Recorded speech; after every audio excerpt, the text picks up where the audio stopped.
Hello friends, stock market के analysis के लिए एक नई वीडियो। और इस वीडियो में हम कल जो निफ्टी की एक्सपायरी है और बाकी मार्केट कैसा रह सकता है, लाइक हमारा बैंक निफ्टी निफ्टी 50 ये किस तरह से परफॉर्म कर सकते हैं, उसके बारे में हम लोग आज कुछ बात करते हैं। तो जैसा कि बैंक निफ्टी को आपने देखा कि आज आज ये मार्केट खुला और फिर एक थोड़ा सा गैप डाउन खुला और एक शार्प यहाँ पे सेलिंग आई। तो लास्ट डे एक जब गैप अप खुला था तो एक गैप क्रिएट हो गया था यहाँ पे। ये वाला गैप आज वो फिल करने के लिए मार्केट आया और ये वाला जहाँ से कल ये ब्रेक डाउन हुआ था नीचे की तरफ, वहाँ पे सपोर्ट लेके फिर ये रिवर्स हो गया।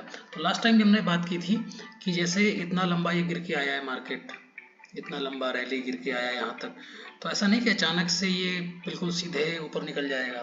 कभी ऐसा नहीं होता, प्राइस एक्शन कभी ऐसे नहीं होता है। तो मार्केट ये रिवर्स लिया था यहाँ से, फिर लास्ट फ्राइडे को रिवर्सल आया। इतना तगड़ा रिवर्सल नहीं आया, लेकिन अच्छे रिवर्सल के लिए हमें एक यू टर्न चाहिए था, जो कि यू टर्न उसने हमें आज दिया। थोड़ा गैप डाउन खुला, नीचे सेलिंग आई अच्छी खासी, ये गैप पूरा फिल हुआ, यहाँ पे सपोर्ट लिया, यहाँ पे सपोर्ट लेके फिर एक यू टर्न आया। और मैं आगे बताऊंगा आपको 5 EMA strategy, 5 EMA 15 minute chart पे और 5 EMA 5 मिनट चार्ट्स पे किस तरह काम करते हैं। तो 5 EMA 15 मिनट चार्ट्स पे यहाँ पे एक बहुत अच्छी अपॉर्चुनिटी बनी थी बाइंग की, और बहुत लंबी बाइंग करी हमने यहाँ से यहाँ तक, काफ़ी लंबा, लगभग 600 पॉइंट्स का यहाँ पे रैली मिला हमको, और बहुत स्ट्रेट रैली बिल्कुल। तो यहाँ पे बाइंग का सिनेरियो आया। अब कल के लिए कि बाइंग कंटिन्यू रहेगी या फिर थोड़ा सा होल्ड करेगा, मार्केट साइडवेज होगा। देखिए, बहुत लंबी रैली चली डाउनवर्ड्स, हम लोग वहाँ से इतने ऊपर से लेके यहाँ तक डाउन साइड आए, फिर रिवर्सल आया, फिर एक यू टर्न आया है, अभी मार्केट यहाँ पे आके खड़ा हो गया है। अभी ये जो 43,300 है, एक्चुअल में ये एक अच्छा रेजिस्टेंस है। और रेजिस्टेंस 25 तारीख को जब ये यहाँ से इसने अपने लो को ब्रेक किया था, तो एक यहाँ पे रेजिस्टेंस सपोर्ट बनेगा। तो ये जो जोन है ये काफ़ी अच्छा रेजिस्टेंस का काम करेगा मार्केट के लिए। अभी मार्केट हमारा 4373 पे है, तो अभी हमारे पास लगभग आराम से 200 पॉइंट है चलने के लिए। तो हम नहीं 200 नहीं, अभी 4373 पे है, आराम से अभी 100 पॉइंट आराम से यहाँ तक प्लान कर सकते हैं कि 43,170 तक आराम से आ सकता है, और शायद क्रॉस करके यहाँ भी चला जाए 43,300 तक। लेकिन अब 43,300 पे अगर आपको कोई रिजेक्शन कैंडल मिलती है 50 मिनट्स के चार्ट पे, अगर कोई रिजेक्शन कैंडल, रेड कैंडल यहाँ पे आके बन रही है इस जगह पर, तो फिर यहाँ से रिवर्स कर सकता है। अदरवाइज फिर इस जोन में जाके, ये इस जोन में जाके साइडवेज हो सकता है, या फिर अगर हल्का सा गिरता भी है यहाँ से, तो फिर यहाँ से यहाँ तक आके, इस जगह तक आके ये फिर से साइडवेज हो जाएगा। मतलब 43,000 पे आके आराम से यहाँ पे ये साइडवेज हो जाएगा। तो अभी ये वाला जोन थोड़ा सा एक रिस्की जोन है, यहाँ पे कंफ्यूजिंग जोन है। अभी बहुत बड़ा गैप डाउन खुल जाए, नीचे मार्केट खुले आके इस जगह कहीं पर, तभी भी ऐसा होगा कि यहाँ तक ये गिरेगा, इस जगह तक गिर सकता है क्योंकि यहाँ सपोर्ट बना हुआ है, और फिर से ऊपर की तरफ उठ जाए। तो सेलिंग तो नहीं आ सकती भी, बहुत अच्छी वाली सेलिंग के वो प्लान करने के लिए हमें पूरा जो 26 तारीख का लो था अराउंड 42,150 तक, फिर वहाँ पे हमें प्लान करना पड़ेगा। तो अभी सेलिंग इतनी अच्छी नहीं आ सकती है 42,153, हाँ इसके बाद ही हम प्लान कर सकते हैं अच्छी सेलिंग के लिए। और बाइंग के लिए अगर हम देखेंगे, तो बाइंग के लिए अगर थोड़ा गैप डाउन खुलता है, जैसे यहाँ तक खुल जाए 42,800 तक खुले गैप डाउन, तो फिर साइडवेज हो सकता है, ये फिर साइडवेज चला जाएगा। अगर सीधे यहाँ से उठ गया, यहाँ तक आ गया, ये फिर से हल्का रिवर्सल ले सकता है, फिर साइडवेज हो जाएगा। तो गैप डाउन के केस में कोई ट्रेड नहीं बनती है, और गैप अप के केस में थोड़ा सा बन सकता है। गैप अप होकर ये 43,300 तक जाए, फिर वहाँ से एक रिवर्सल कैंडल प्लान हो। अगर प्लान होती है वेल गुड, नहीं होती है तो फिर ये शायद यहाँ पे साइडवेज हो जाए। तो ये प्लान ऑफ एक्शन हमारा कल के लिए रहेगा। तो कल बैंक निफ्टी बहुत अच्छा ट्रेड करने के लिए नहीं हो सकता है, क्योंकि अभी ये अपने रेजिस्टेंस लेवल तक आ चुका है। तो इसके अलावा हाँ, आगे फर्दर वीक में क्या हो सकता है, जब ये ब्रेक कर जाएगा 43,300 को, फर्दर वीक में हम आगे सोच सकते हैं कि ये फिर 42,500 या 42,800 तक यहाँ पे ये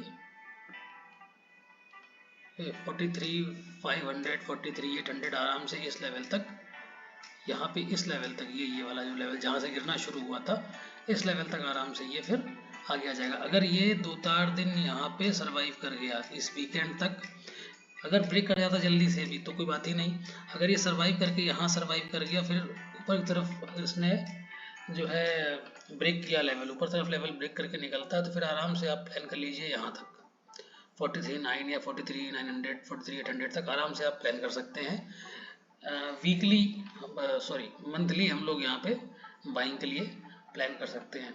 ऐसे ही निफ्टी 50 इस समय जो है अपने रेजिस्टेंस के पास है 19,174, इसे क्रॉस करने दीजिए। जब ये क्रॉस कर जाएगा, क्योंकि ये लगभग अपने रेजिस्टेंस पे आ ही चुका है, यहाँ से इसने जो है एक हल्का सा रिवर्सल आया था, फिर यहाँ से ब्रेक डाउन कर गया, तो अपने रेजिस्टेंस के पास लगभग आ चुका है। तो जब इसको अगर ये क्रॉस कर जाए 175 को क्रॉस कर जाए, तब आप आराम से 254, और अगर वही ब्रेक कर जाता है तो वो आप फिर 345 तक आराम से, या सॉरी 277 तक आराम से आप प्लान कर सकते हैं। तो निफ्टी में गैप डाउन के केस में तो बहुत ज़्यादा चांस नहीं बनेगा। चांस ये बन सकता है कि अगर थोड़ा गैप डाउन खुलता है, तो जैसे निफ्टी यहाँ कहीं गैप डाउन खुला, इस जगह पे गैप डाउन खुला, तो ये एक सपोर्ट है, ये वाला एरिया एक सपोर्ट, 19,100 का सपोर्ट है। यहाँ गैप डाउन खुलेगा, हल्का सा रिवर्स आएगा, यहाँ पे सपोर्ट ले सकता है और फिर ऊपर से फिर ऊपर की तरफ निकल सकता है, प्राइस एक्शन बनाता हुआ ऐसे करके ऊपर की तरफ ये निकल सकता है। तो ये प्लान निफ्टी में हो सकता है अगर गैप डाउन खुलता है। तो अगर गैप अप खुलता है, ये गैप अप खुलेगा अगर इस लेवल पे कहीं खुलता है 19,180 19 के पास ऐसे कहीं खुलता है यहाँ पर, तो फिर यहाँ से रिजेक्शन कैंडल प्लान हो सकती है। रिवर्स हम लोग सेलिंग के लिए प्लान कर सकते हैं, और सेलिंग फिर यहाँ से लेके इस लेवल तक आ सकती है। अगर बहुत बड़ा गैप अप खुल गया, इस 19,177 को क्रॉस कर गया, यहाँ कहीं पर आया मार्केट 19,200 या 19,220 तक कहीं आया, तो फिर एक हल्का सा सेलिंग आएगा, फिर ऊपर तरफ प्राइस एक्शन बनेगा, रिवर्स लेगा, फिर जब ऊपर क्रॉस करेगा 19,217 को जब ये क्रॉस कर जाएगा, फिर हम ऊपर तरफ प्लान कर सकते हैं।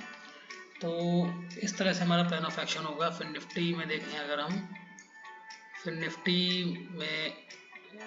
निफ्टी भी अपने रेजिस्टेंस एरिया के पास ही खड़ा हुआ है।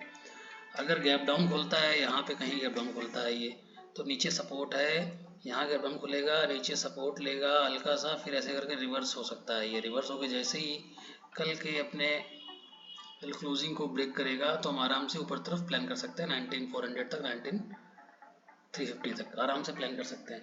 अगर गैप डाउन, अगर काफ़ी बड़ा गैप अप हुआ यहाँ पे, जैसे गैप अप होता है 9284 तक गैप अप हुआ, 9300 तक गैप अप हुआ, तो हम देखेंगे कि हल्का सा पहले ये नीचे सेलिंग आएगा, क्योंकि यहाँ से एक लंबी रैली मिल चुकी होगी बायर्स को, तो प्रॉफिट बुक करेंगे, फिर ऊपर की तरफ ऐसे करके रिवर्सल लेगा। ठीक है, तो ये हमारा प्लान ऑफ एक्शन हो सकता है। और अगर हमें जीरो हीरो ट्रेड करनी है, अगर ये गैप अप खुला, यहाँ पे कहीं गैप अप खुला और हल्का सा साइडवेज रहा, और अगर 12 बजे के आसपास कहीं अपना डे हाई ब्रेक करता हुआ दिखाई पड़ेगा, अगर डे हाई ब्रेक करेगा, तो फिर हम वहाँ से जीरो हीरो प्लान कर सकते हैं 19,400 के लिए, तो या 450 या 500 के लिए हम आराम से प्लान कर सकते हैं जीरो हीरो। तो ये हमारा कल का प्लान ऑफ एक्शन हो सकता है। आई होप आपको वीडियो अच्छा लगा होगा। प्लीज़ इसे लाइक करें, सब्सक्राइब करें चैनल को, प्लीज़ सब्सक्राइब करें और इसे शेयर करें, और अगर अच्छा लगता है जो भी नॉलेज, तो कमेंट्स में जरूर बताएं। Thank you so much.